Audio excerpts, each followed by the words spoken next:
Well, welcome. You guys, if it's not super busy or loud in your background, would you unmute? Because I like talking to people a little bit. I see a lot of familiar people. Al, some people I don't know. Michael, Bill, Jacob Porter, Jeff Porter. Here we go. Can you hear me? Oh, hi. Hi, it's Al. And I wasn't sure if I was unmuted. is Jacob your relation? That's my dad. Uh, Jeff's my dad. Got you. Are you the one that got him here? Goodness. Well, welcome. I don't see someone quite as young and fresh as you very often, so that is very special. If you're learning He's the key to our business. He's the key to your business. Yes. Tell me about that. Well, he's the succession plan. Or the retirement plan. Yeah. It's how I get off the hook. Okay, so Jeff, are you doing a lot of investing in real estate, notes, etc., and you want him to learn so he can take it over, or are you just training him to be rich so he can take care of you in your old age? Do you want me to answer that? Is that a quick question?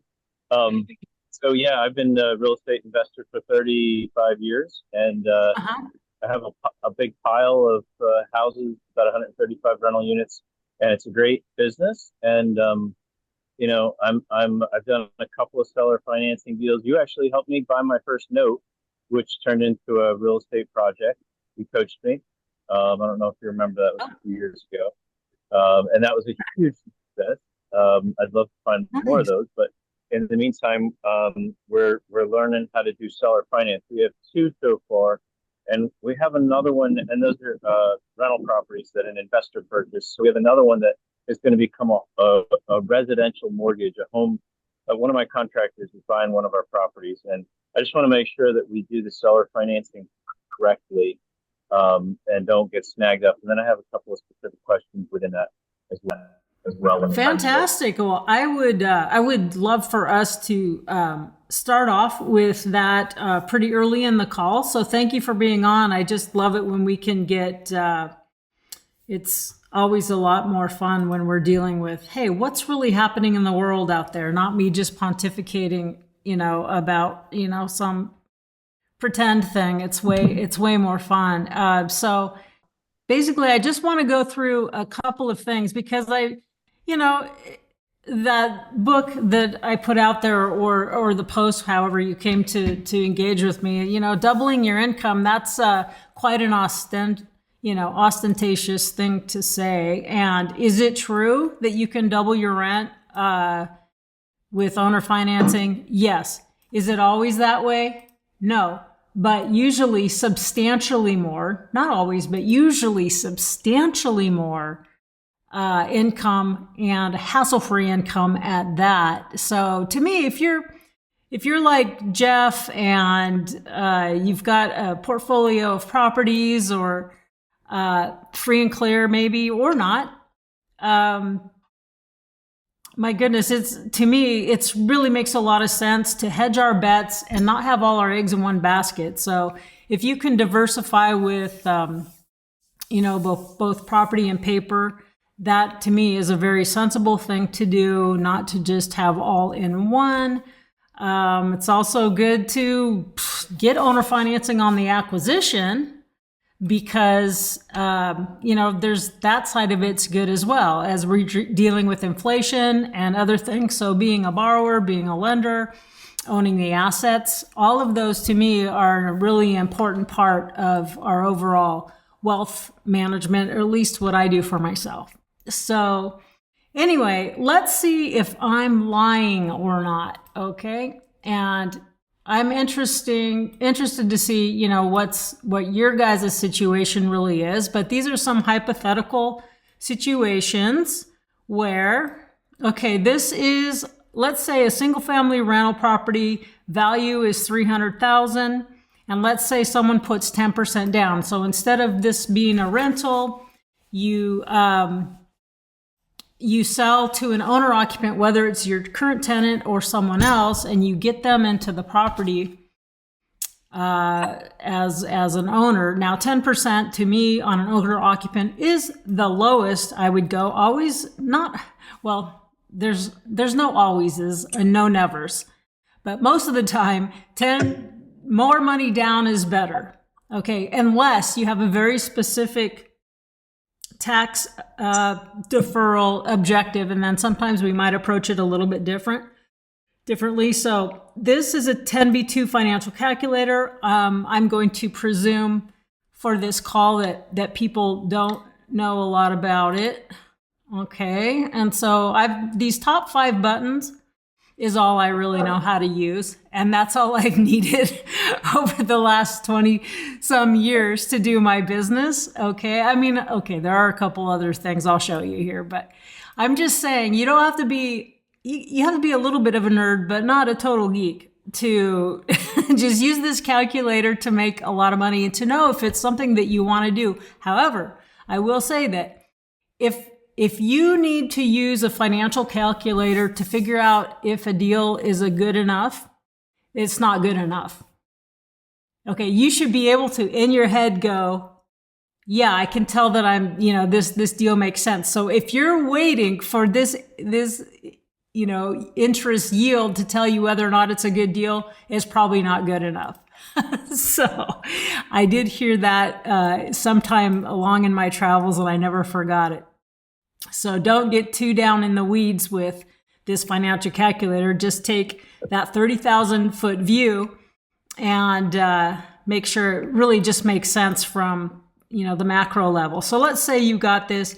Let's say you're bringing in $1,400 a month, but anybody who's running typically 35% reserves is considered a very standard sort of money that, in fact, this is what we do with our, well, we've got a duplex in town that we'd run as an Airbnb. And we always we take out taxes, insurance, plus 25% reserves, because you might not have it this year, but some year you're going to need to replace the roof, right? The sewer main. So if you're not taking out reserves and putting that aside from your gross rent, you're going to find yourself having to have a surprise bill that you have to scramble around for. So that's just standard, at least for single families. Feel free to chat any of your experience there. So let's say your net income is 910. So if you were to sell that same property with 10% down, so what we know that 300,000, if they're putting 10% down, that means a 90% loan. So times 0.09 equals, so what's the loan amount going to be? That doesn't make any sense. It's 90%, not 9.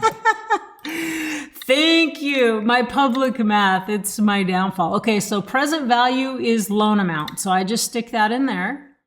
And then usually at the lower price point, the lower the price point, the higher the interest rate you can really get away with and still make it affordable. So I'm going to just say I'm putting in 7% here, and I'm going to amortize it over 30 years. Now, you may not think, I don't want to carry something for 30 years. Well, statistically speaking, it's going to get paid off in 7 to 10 anyway.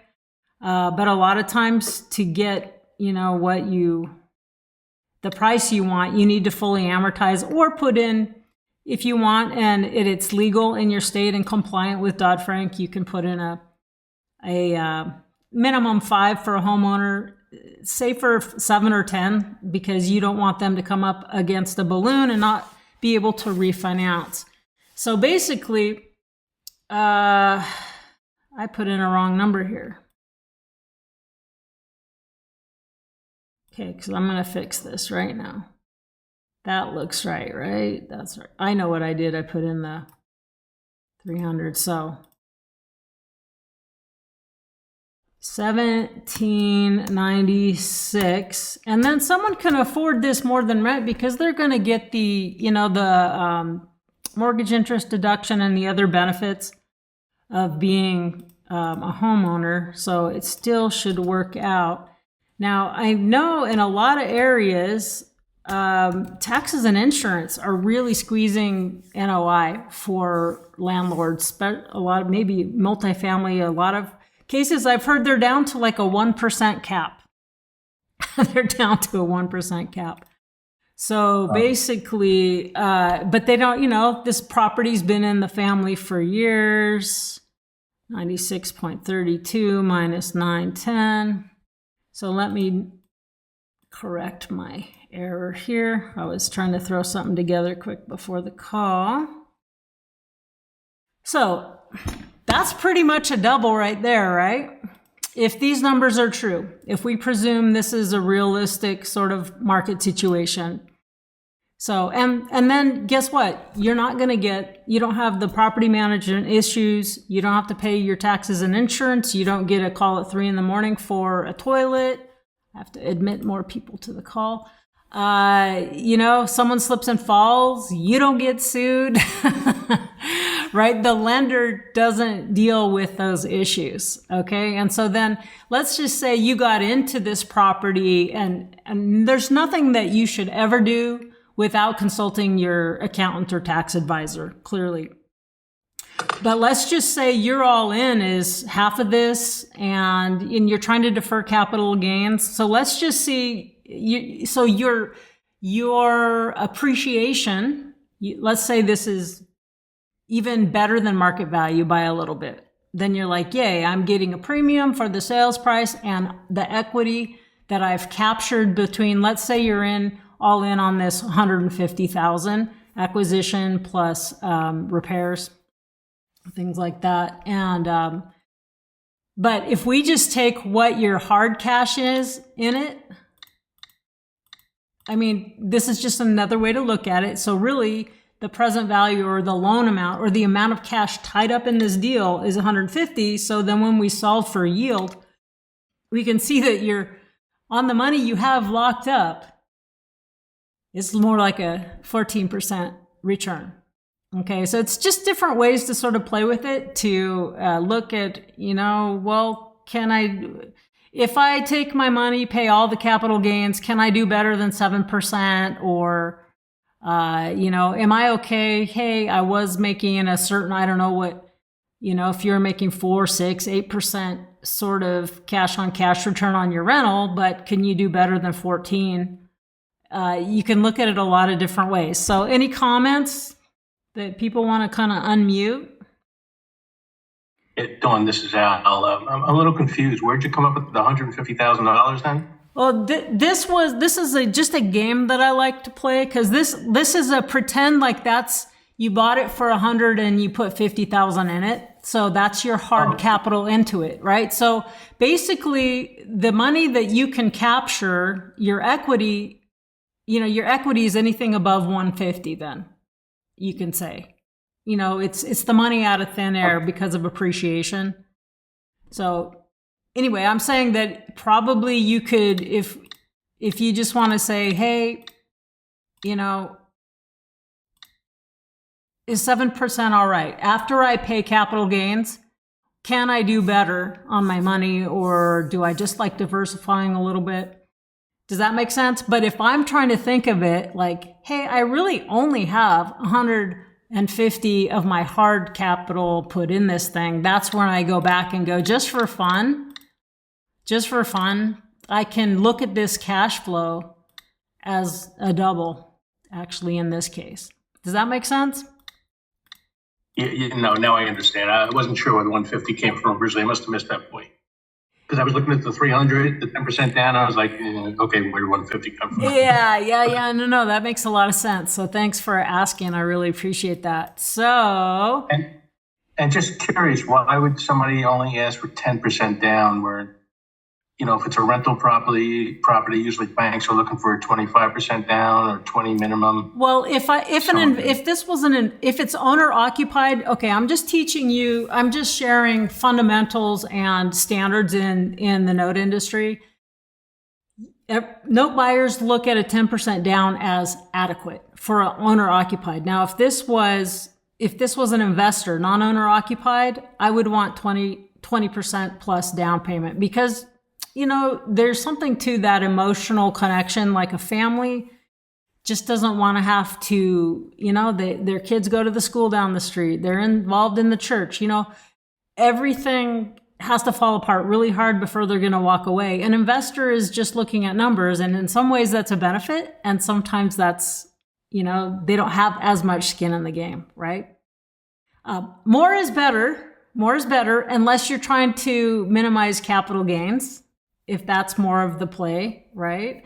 Now, I kind of look at it like, if they stop paying, it's going to take me a year to get them out of there, and I want that year covered.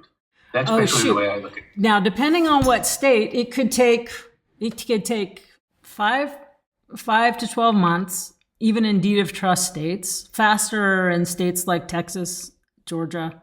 Gosh, Texas, I think it only took 2 months. And I just foreclosed on a couple earlier this month. And then your judicial states, right, where it's not deed of trust, you could take 2 to 3 years to foreclose, right? So definitely you have to think of that. So there's a reason that conventional loans are 20% down, because statistically speaking, when someone puts 20% down, the risk of financial loss for a lender is way, way, way, way down. Okay, so more is better, unless, so if I was really, in fact, I was talking with a guy, this has been probably 3 or 4 weeks ago now, but he was selling a business, and it was the sale price was $4 million, and he's going, okay. And they're willing to give me $1 million down or a little bit more, but then I'm going to have this capital gains. And he goes, I really don't want to pay the capital gains. And anyway, so what we talked about is saying, well, it's fine to take less, but then I would ask for additional collateral. What do these guys, they're putting down probably 1.5 million, I think, what they must own other property. You can compensate, you could take a smaller down payment, but still compensate for the collateral security by cross collateralizing that loan with other properties, right? So that is.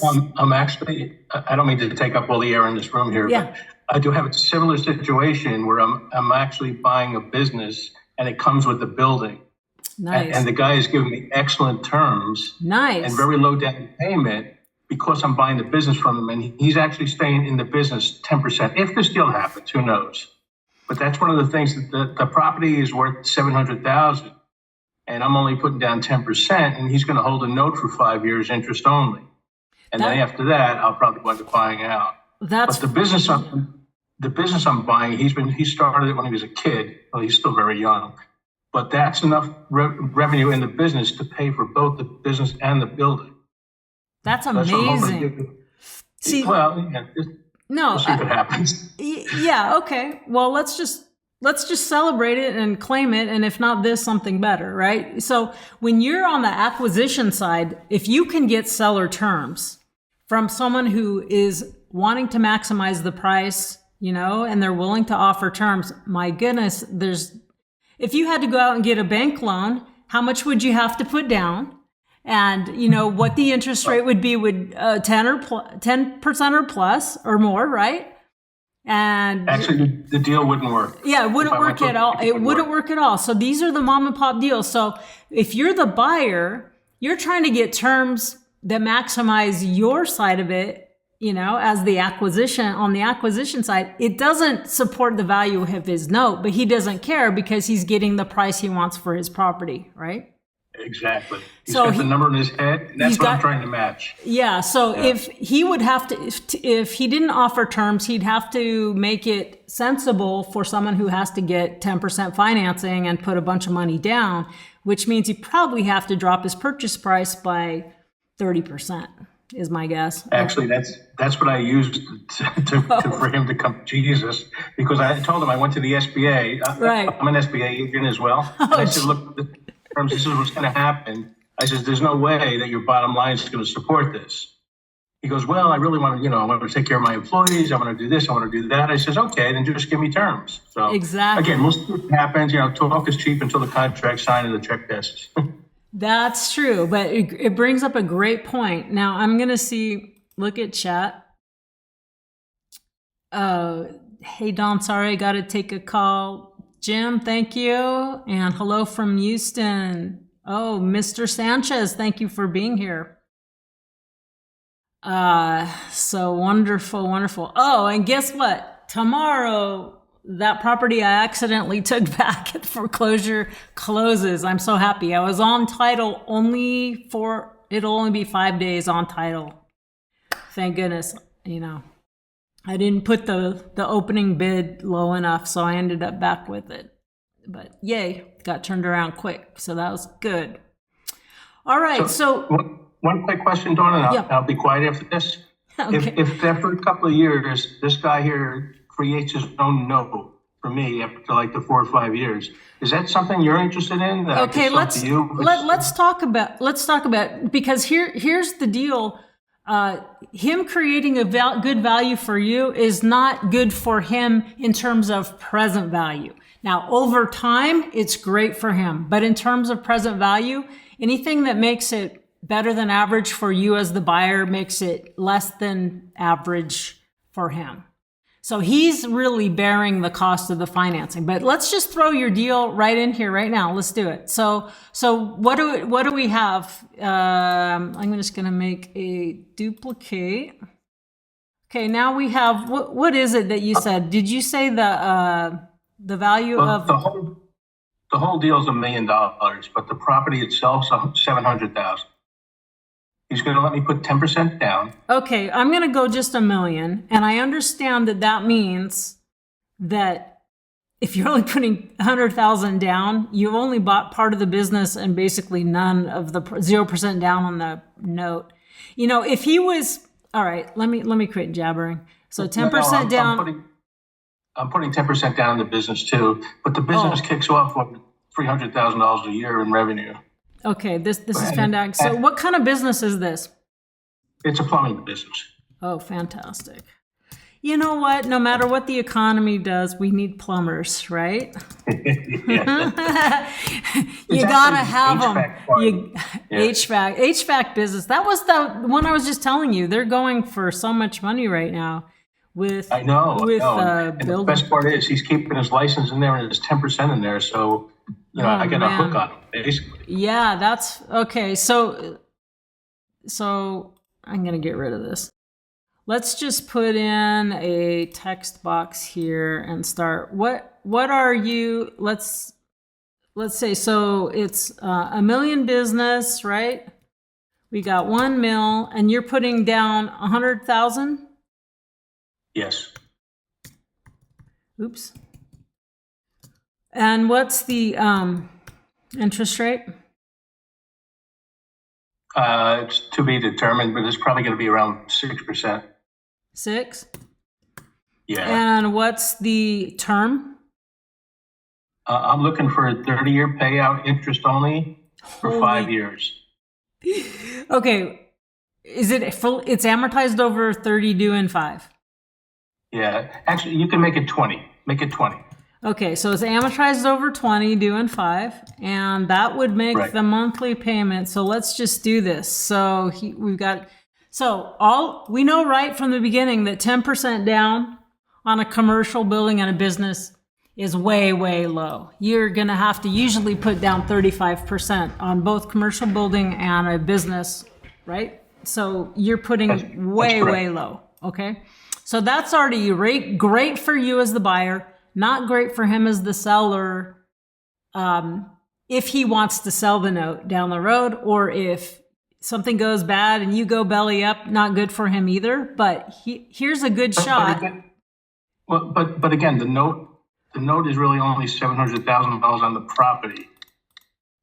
So it's really not $1 million total, Okay, but are you applying the 100,000 to the property? Are you going to do two separate notes, or is this going to be a blend? Two separate notes, Oh, okay. $70,000. So $70,000 to the property, and probably about $38,000 to the business. Okay, so the business note, he won't be able to sell that for a darn thing. Okay, so let's just talk about the real estate business. Right. Okay, let's just do that. And because most business notes, they have to be fully to be marketable. Yeah, they're worthless. Right. They have to be. They're usually fully amortized over 3, 5, most 7 years. Okay. Correct. Right. You know that. All right. So then let's put this deal in here. You've got 10% down, and it's a commercial building. We'll forget that you bought the business. Okay. So let's just see what you have here. That leaves you 630 note. Oops. 6% is great, right? Yeah, hopefully that's what we'll agree upon. Okay, so that means your payment, gosh darn it.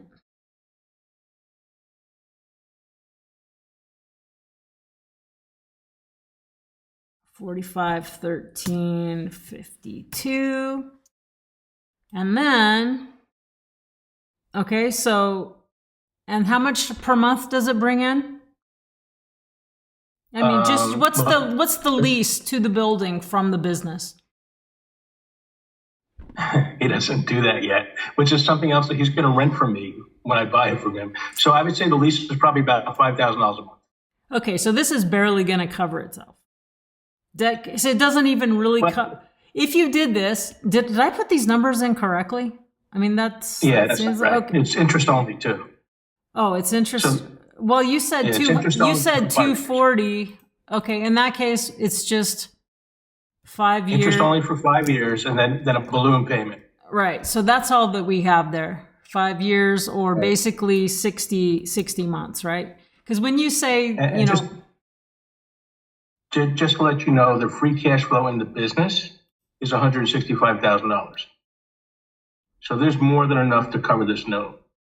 Okay, that's the business part. But if you were talking about, is he going to be able to sell, the note? If it's separate like this, it'll be correct. Yes, he can sell a partial. He would be able to sell a partial. So we'll look at that, and then I promise we're going to get to Jeff, the Porter family.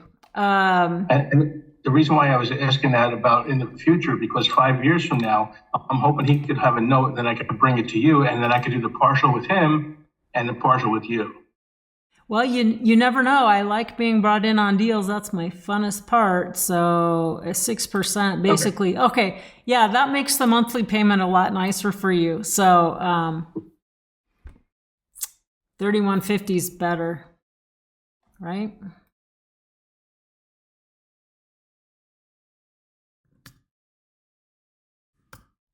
Great deal for you if you get it. And then, but the business, okay, you're putting 10% down. And if you're amortizing that also, or if that's interest only, there's no selling that note at all. And actually, in that case, if I were him, and if you're looking at the future value of this paper, I would take the whole 100,000 and put it against the building.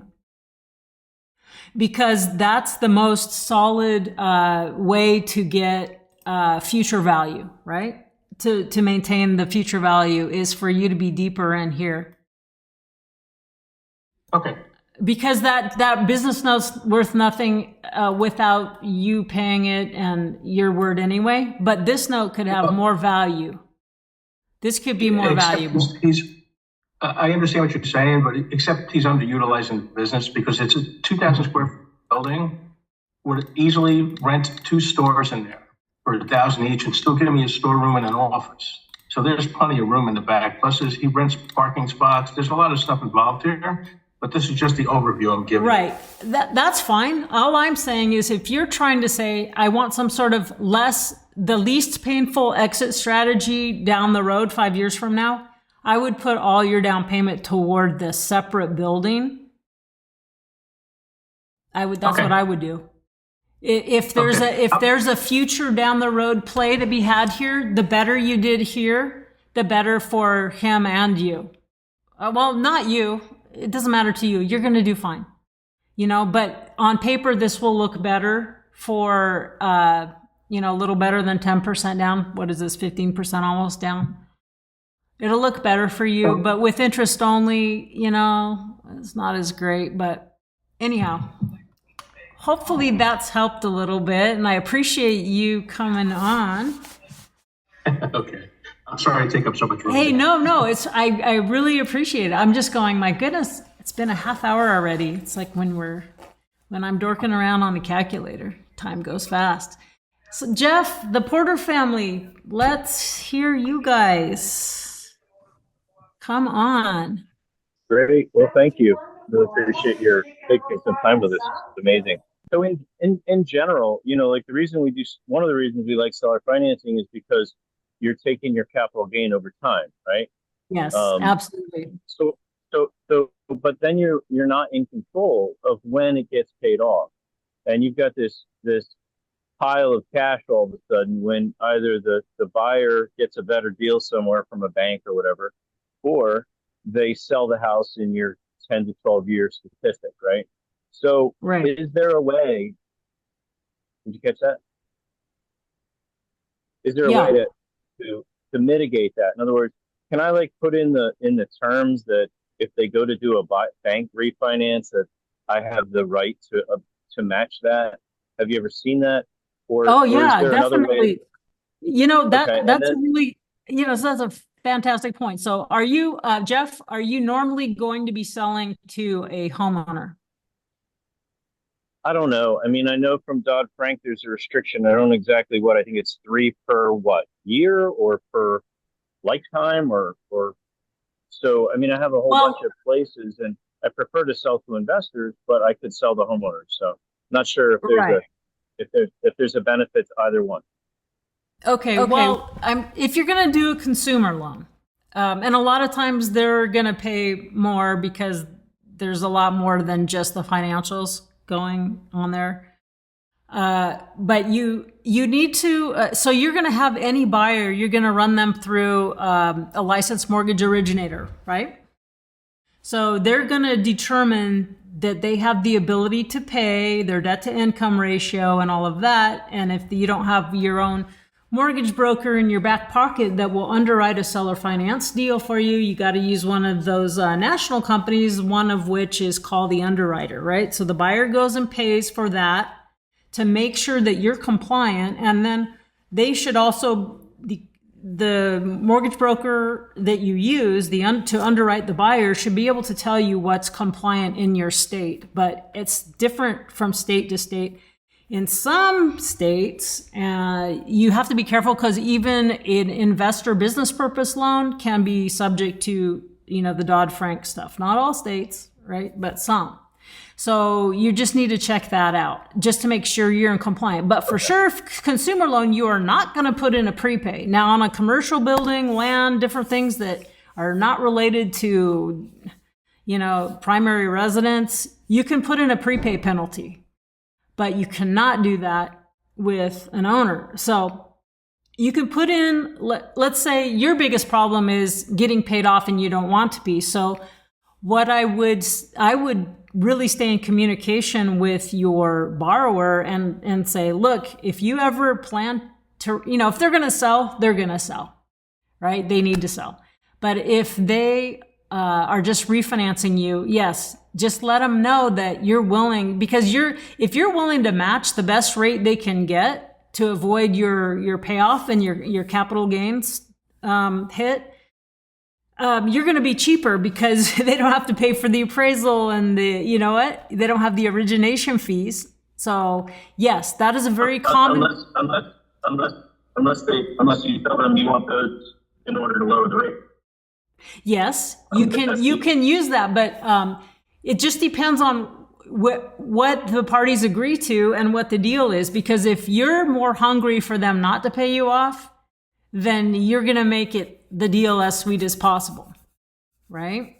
If you want to be paid off and they don't they don't want to pay you off or they can't pay you off, you're in the driver's seat. And yeah, if you put in even, so in a lot of states, you can put in, let's say, your 5 or 7 year balloon, unless you're considered a loan originator because you're doing a ton of these. If you're just a mom and pop doing one here and there, you're not, in most states, not considered a loan originator. So you could put in that balloon, even if you plan to extend and want to extend, at least that gives you a point to say, hey, in 5 years, okay, I carried for them at 5 or 6 or 7%.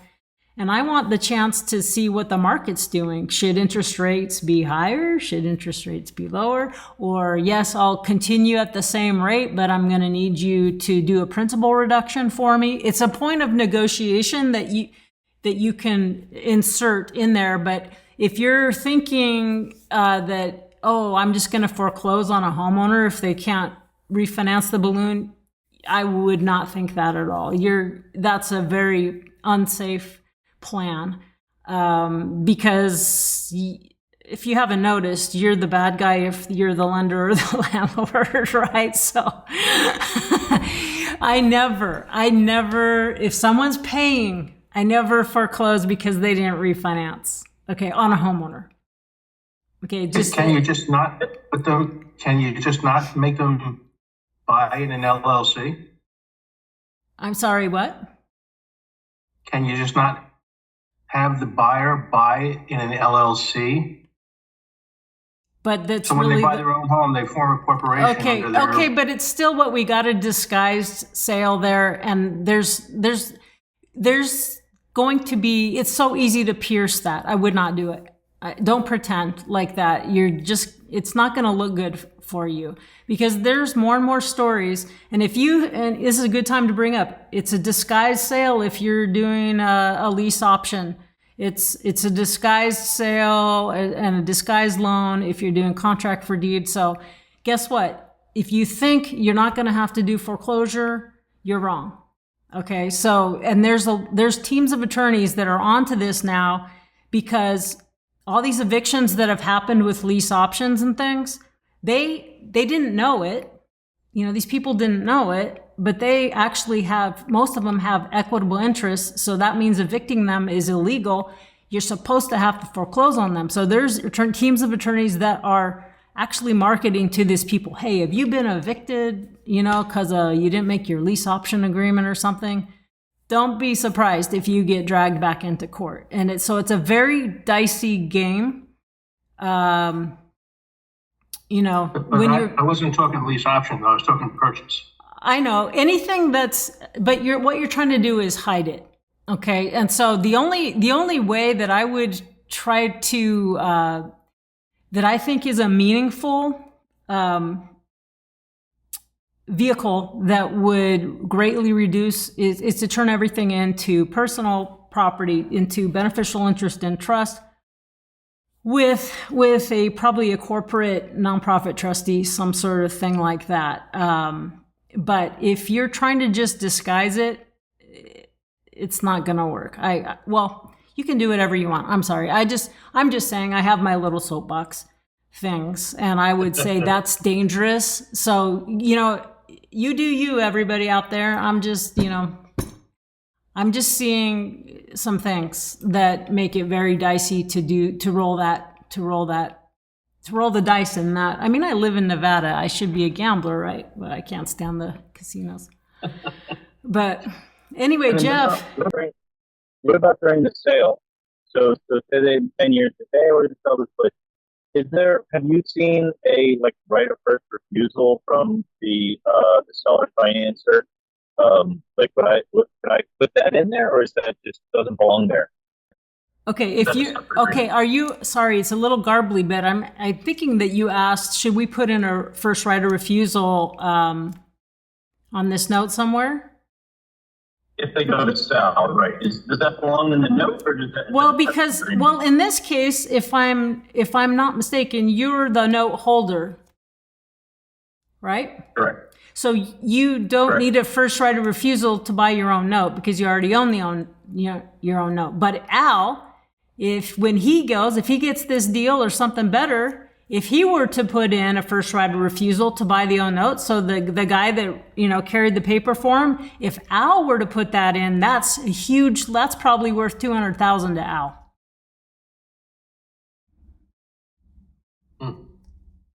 Yeah, if you're the buyer on a seller finance deal and you put it, yes, that's a way. In fact, the house I'm living in now that wasn't originally bought as my personal residence but turned into it, I had a first right of refusal, and anyway, it saved me $105,000 on this property. So in essence, I got it for $105,000 less than I paid for it, and I already got a good price. So because she wrote me 30-year financing at 3.5%. So when she went to sell the whole note, guess what kind of offers she got? 60 cents on the dollar, 55 cents on the dollar. So I said, well, I get to match that. So I bought my own note. It was a short refinance, short payoff, right? To me as the payer.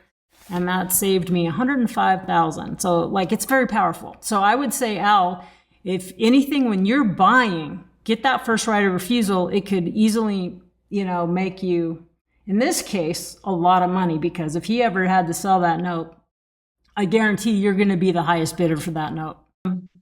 Jeff, what else did you have? Did you want to run over some numbers or anything else? Well, I kind of I could run numbers and stuff like that. I mean, the down money and things. It's all a matter of what I'm comfortable with anyway. I get that down the road that there's repercussions and stuff like that.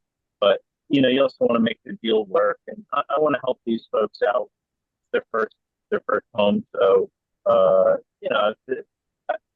think it'll be all right. I mean, we're fine as far as the money goes. Bought it for 70, put about, 130 or so into it and selling it for like 350. So there's plenty of equity there. It's just my main thing is trying to avoid the tax. And it's like, all right, well, this is really great doing seller financing. But in that 10 years, when they're like, hey, we're going to sell this thing, then I get this pile of cash, and all of a sudden, I don't control the sale when it occurs. And now all of a sudden, I have to pay this capital gains. And I'm not planning for it, as long as I own the property and I'm renting out stuff, I can choose when I want to sell it.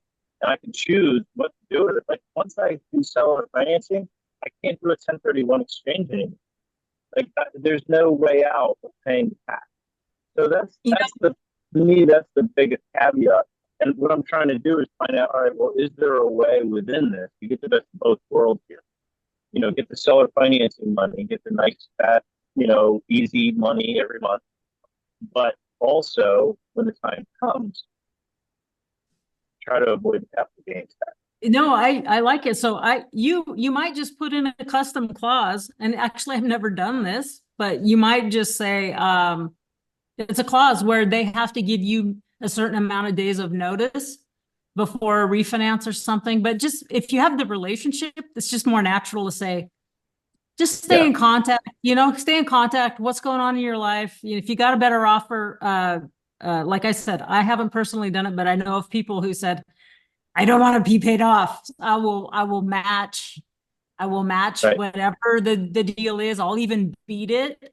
Or there's people that have even been willing to do a substitution of collateral. Let's say you got an investor, who wants to pay off this property, but they're buying another one. They said, hey, can we walk the mortgage over to the new collateral? Because we're willing to let you walk the mortgage because we don't want to be paid off. You copy? Not exactly. Are you saying they sell the property and keep the mortgage and the mortgage gets attached? Yeah, it's just so. Yeah. So an example is a property where I was owner financing. I got it for owner financing, and then I had wrapped it and owner financed to someone else. I was at 5% and I lent it out at 7%. And then in 10 years, they ended up refinancing. So the payoff to me was, let's say 92, and the payoff to the person I bought the property from was maybe 71. Well, she didn't want to be paid off. That was her retirement that was her retirement plan. That $500 a month made all the difference to her. So I said, okay, well then I'll take the whole payoff. So I have $71,000 of yours. But so what I'll do is secure that money now by a different property that I have. That's calling walking the mortgage. Like we have the same note. The note didn't change, but the deed of trust against whatever, the security was, instrument was describing a different parcel that was worth as much or more than the one it was originally there for. Okay. And so that was great for me because then I got to keep 5% money to keep working with. And it's not bank financing at 5%, it's private money. So that's really, really powerful when you get your head around that one.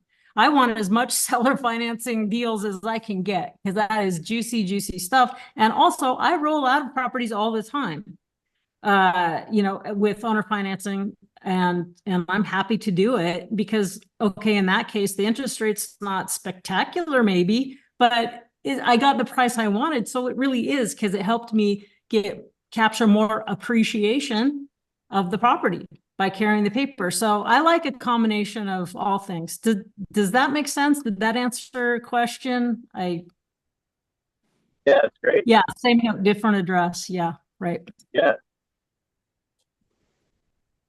Yeah, I mean, I've only got so many tools in my toolbox, and this stuff is it's like a garage full. What you're talking about. Garage full. Yeah, well, thank you. If I could just throw my 2 cents in here, Jeff brought up a really good point about the taxes, selling and then having to pay that capital gains tax. So let me just tell you what I do. I'm trying to stay away from residential so much. What I try to look for is commercial property. And I have a Wall Street firm that if the business is involved with the commercial property and it uses it for its business, they'll do what it's called a sale leaseback. And I'm working on a deal in Ohio where the property is only worth $550, but the business itself brings in enough money where they're going to offer me $1 million on the property. So I'm going to walk away with $700,000 in my pocket if the deal goes through. And it's all in business, though. It's no residential or anything like that. But that's something to think about. The downside is they have a lease on that property for 15 years. Right. So, and the problem is you can't really do much about that. First right of refusal or anything like that. And I can only rent 20% of the property without getting approval from them for anything above that. But I mean, it's a quick way. If I do this deal, it's a quick way to me to get $500,000 in my pocket, in the business, not in my pocket personally. But that avoids what Jeff was talking about. Yeah, the capital gains. Yeah. The only other way to do that would be to throw it into a trust. So in that case, that's another way that and is it free and clear, did you say, Jeff, your property? Actually, yes, there's no mortgage on it, but I do have it collateralized, lien in my line of credit. So I have a large line of credit with 8 properties, and that's how I buy my new purchases. But I talked to my banker, and he said that the cleanest way to do that is to do a second lien with this mortgage, this new mortgage, seller financing, and he'll just keep the first lien on it. So he would just take a ratio on that one property if I were to sell it. So say I had, $100,000 out on the line of credit and it was 1/8, it would be, whatever that is, 15,000 or so. But that's what he told me, that you just write it up as a second lien on that property. And not really sure if that worked or not. Yeah, I mean, if you can't get them to release it, like maybe if I could paid 20 grand and say, just release it, I'll pay down my line of credit by X amount, because that's the cleanest. But if you feel okay about it, you're the one that's secured, you're the one that's in second position. So it's just depending on what you're comfortable with. right? Right. It's not really hurting the buyer, but if you were to if you could get that property free of being collateralized, you could throw it in a trust and basically, you can avoid the capital gains or defer it, until a later point. And you can also, since they only have a beneficial interest, you're not going to have to foreclose on them. I mean, there again, I'm not going to say never, but it's if you have the certain right trustee and the way that it's handled. I think it's the tightest way that I know of is to have, some sort of corporate non-trustee. But then it's not a sale, because what you did is just put your own property in a trust and then you sold a beneficial interest in the trust. So I've used that a few times. So, it's a little bit more complex, but it's worth it if they only put, let's say they didn't have quite 10% down. Well, I want them to have the house, but I want to mitigate the risk for myself. So in that case, I just put them as beneficial, they're buying a beneficial interest in the trust, and that is all spelled out, and there's no tax liability to me at all. Interesting. Yeah. I need a better. Pardon? That's great. I just need a better attorney. Yeah, we're all like scrambling, and I used to do things a certain way and it worked. And now I'm a lot more careful because we have a different environment, people, and things are going to keep changing. And so it's kind of like always evolving and moving and being nimble. And we don't want to have to turn the Titanic. If we're nimble and we're small, we can just adapt. And, but yeah, I would reach out to, I would find more about trust. I have one guy that I use for trust. But there's if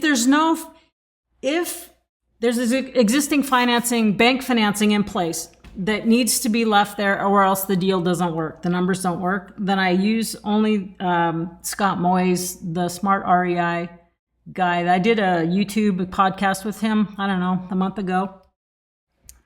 And his system's the only one I'll use. But if you don't have institutional financing that you have to worry about, you don't necessarily have to use his system, in my opinion. It doesn't hurt, but you could use any sort of trust system. But who you pick as trustee is so important.